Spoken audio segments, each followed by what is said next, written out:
¿Qué tal están? El pensamiento de Baruch Spinoza, 1632-1677, constituye uno de los momentos más radicales, coherentes y transformadores de toda la historia de la filosofía. Su propuesta de un monismo absoluto, expresado en la fórmula Deus igue natura en latín, no solo desafió las categorías metafísicas heredadas, sino que reconfiguró la relación entre Dios, el mundo, el ser humano y el conocimiento.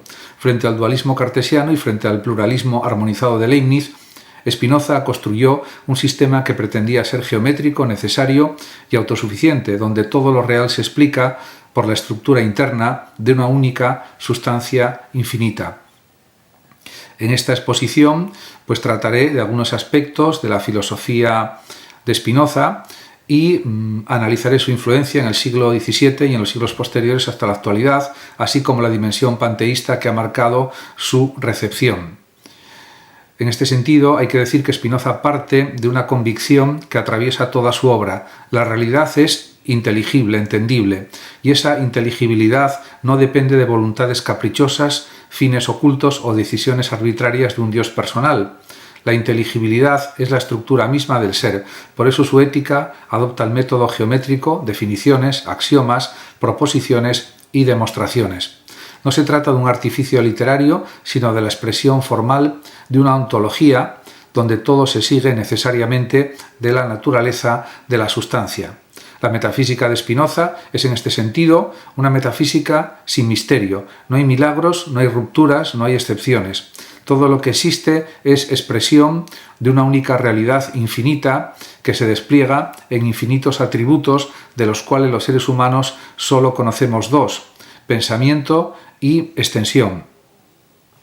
Además, este punto es decisivo para comprender su ruptura con Descartes. El cartesianismo había establecido un dualismo entre la res cogitans y la res extensa, dos sustancias distintas cuya interacción planteaba problemas irresolubles. Spinoza considera que ese dualismo es insostenible. Si existieran dos sustancias realmente distintas, no podrían interactuar ni compartir nada.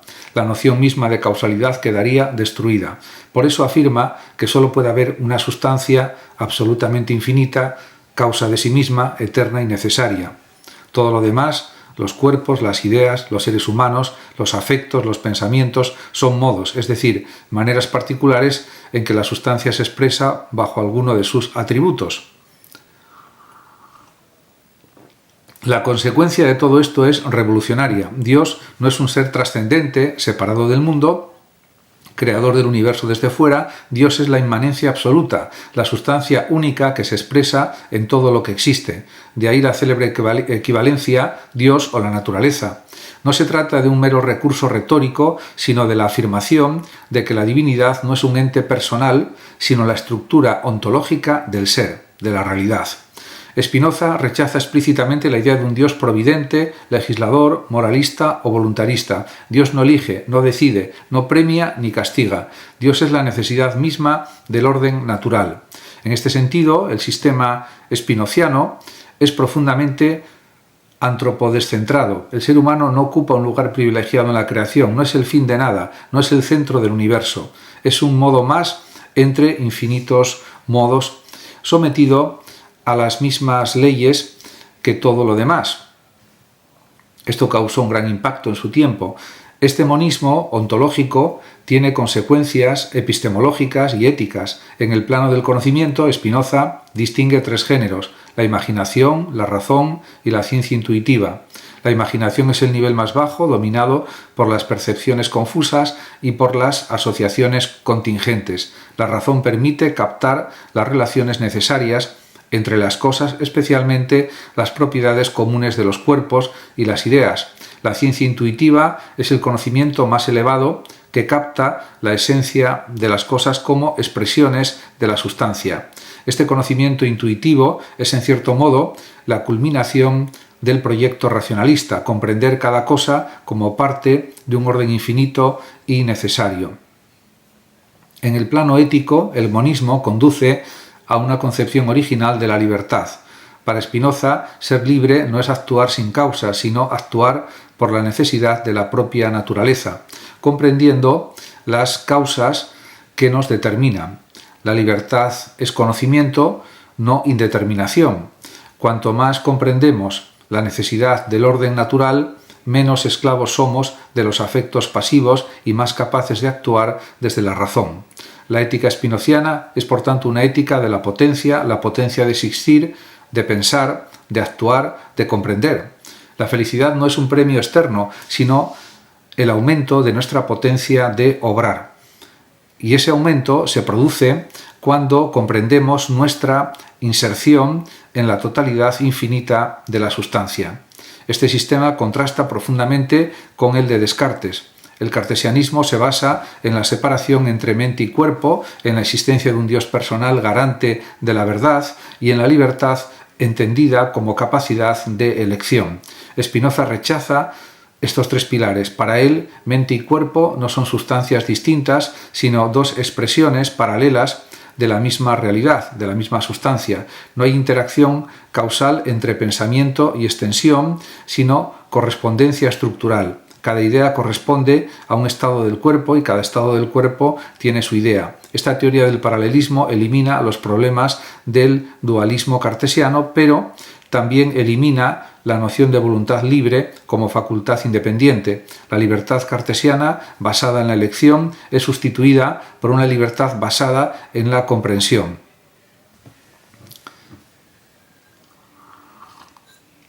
En cuanto a Leibniz, la comparación es igualmente reveladora. El filósofo alemán también defiende un racionalismo estricto, una realidad ordenada y una metafísica de la necesidad.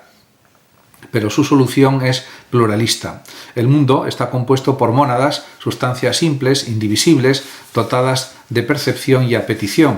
Cada mónada refleja el universo desde su propio punto de vista y la armonía entre todas ellas es garantizada por Dios mediante la armonía preestablecida. Leibniz mantiene, por tanto, un Dios personal, creador y ordenador que elige el mejor de los mundos posibles. Spinoza, en cambio, niega la posibilidad misma de mundos posibles. Solo existe el mundo real porque solo existe la necesidad. La noción leibniziana de elección divina es incompatible con el monismo spinoziano. Para Spinoza, hablar de mejor o peor mundo carece de sentido. El mundo es como es porque no puede ser de otra manera, desde su perspectiva filosófica. La diferencia entre ambos sistemas se aprecia también en la concepción de la individualidad.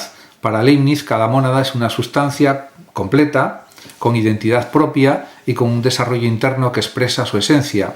Para Spinoza, los individuos no son sustancias, sino modos finitos, cuya identidad depende de relaciones dinámicas de composición y descomposición.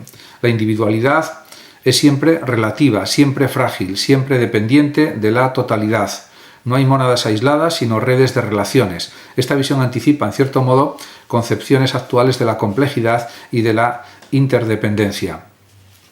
El panteísmo de Spinoza ha sido objeto de interpretaciones diversas. Algunos lo han visto como una forma de ateísmo encubierto. Si Dios es la naturaleza, entonces no hay Dios en el sentido tradicional. Otros lo han interpretado como una espiritualización de la naturaleza. Todo es divino porque todo es expresión de la sustancia infinita. En realidad, el panteísmo spinoziano es una consecuencia directa de su monismo. Si solo hay una sustancia y esa sustancia es infinita, entonces todo lo que existe es parte de Dios. Pero este Dios no es un ser personal, no tiene voluntad, no tiene fines, no escucha plegarias. Es un Dios sin rostro, sin emociones, sin intenciones. Un Dios que coincide con el orden necesario de la realidad. Por eso, algunos autores prefieren hablar de panenteísmo o de inmanentismo radical. Lo decisivo es que Spinoza elimina la trascendencia. No hay un más allá, no hay un mundo superior, no hay un reino espiritual separado del mundo material. Todo es uno.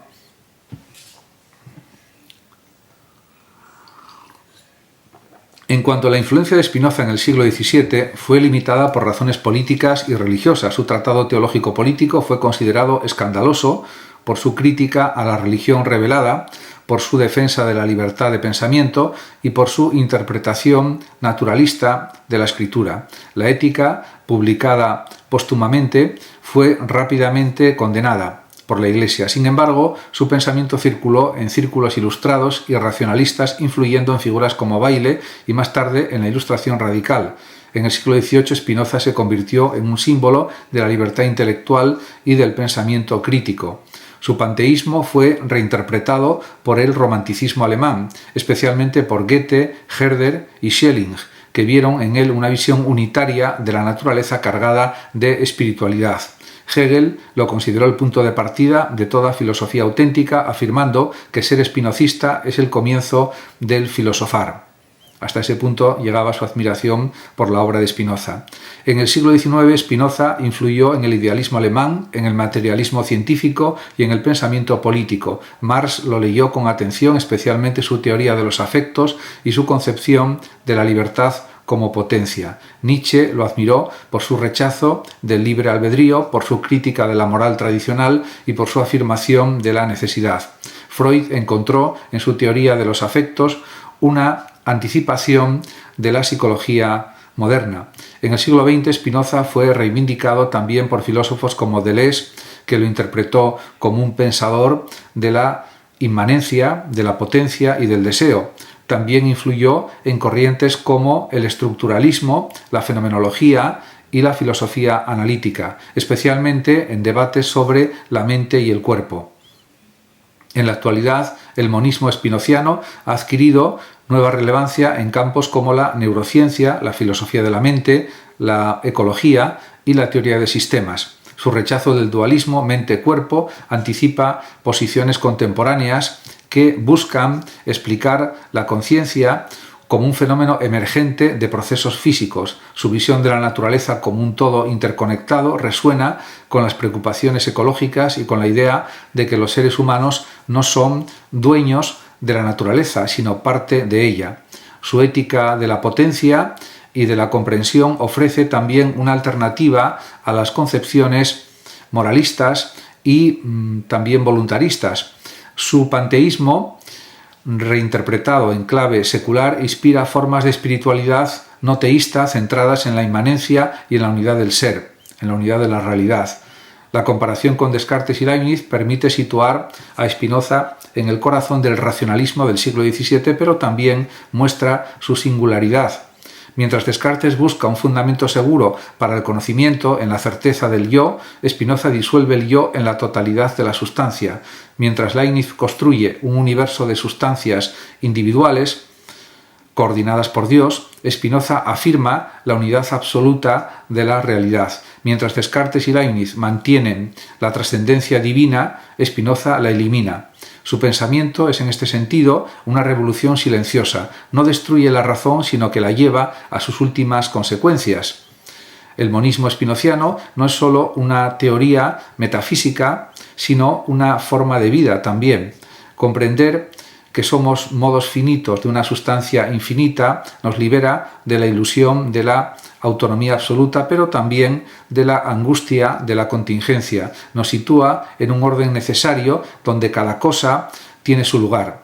La libertad consiste en aceptar esa necesidad no como algo a lo que haya que resignarse, sino como comprensión activa. La ética spinociana es una ética de la alegría como aumento de la potencia de ser, como comprensión de nuestra inserción en el todo. Esta alegría no es un sentimiento pasajero, sino un estado estable que surge del conocimiento adecuado. Además, el panteísmo de Spinoza ha sido interpretado de muchas maneras, pero su núcleo es claro. La divinidad no está fuera del mundo, sino en el mundo mismo. No hay un Dios que intervenga, que legisle, que juzgue. Hay un orden natural que se expresa en infinitas formas. Este panteísmo ha sido visto como una amenaza por las religiones tradicionales, pero también como una fuente de inspiración para quienes buscan una espiritualidad sin dogmas. En un mundo marcado por la crisis ecológica, la idea de que todo es parte de una misma realidad puede fomentar una ética del cuidado y de la responsabilidad. Y esto hay que tenerlo presente. La influencia de Spinoza en la filosofía contemporánea es profunda. Su crítica del libre albedrío ha sido retomada por corrientes filosóficas que subrayan la determinación biológica, psicológica y social de la conducta humana. Su teoría de los afectos ha inspirado a psicólogos, sociólogos y filósofos políticos. Su concepción de la mente como expresión del cuerpo, ha influido en teorías de la cognición encarnada en el cuerpo. Su visión de la naturaleza como un todo interconectado ha sido reivindicada por ecologistas y por pensadores de la complejidad, y su panteísmo ha sido reinterpretado en clave naturalista por autores que buscan una espiritualidad compatible con la ciencia. En definitiva, el monismo de Spinoza es una de las propuestas más audaces y coherentes de la historia de la filosofía. Su comparación con Descartes y Leibniz muestra la originalidad de su sistema y su capacidad para superar los problemas del dualismo y del pluralismo. Su panteísmo ofrece una visión unitaria de la realidad que ha inspirado a generaciones de pensadores, y su influencia, lejos de limitarse al siglo XVII, se extiende hasta la actualidad, donde su pensamiento sigue siendo una fuente de inspiración para quienes buscan comprender la realidad desde la inmanencia, la necesidad y la potencia. En este sentido, también hay que destacar que Spinoza está convencido de que no hay vida después de la muerte. Solo existe esta única vida para los seres humanos y para los animales. En este aspecto, su panteísmo es la base de este planteamiento que acabo de señalar. En cualquier caso, Spinoza anima a vivir la vida con alegría, con entusiasmo, y también insiste en la fuerza de los deseos que tienen que ser también encauzados por la razón, pero, en definitiva, la filosofía spinoziana es una afirmación completa de la vida que desea, que logra, que quiere, que busca, y también que es una forma de insistir en que los afectos también son fundamentales, dirigidos por la razón. Muchas gracias a todos por su atención y hasta mi próximo vídeo. El que lo desee puede compartir este vídeo, darle like o suscribirse a mi canal de YouTube, que ya tiene más de 13.100 vídeos. Hasta siempre.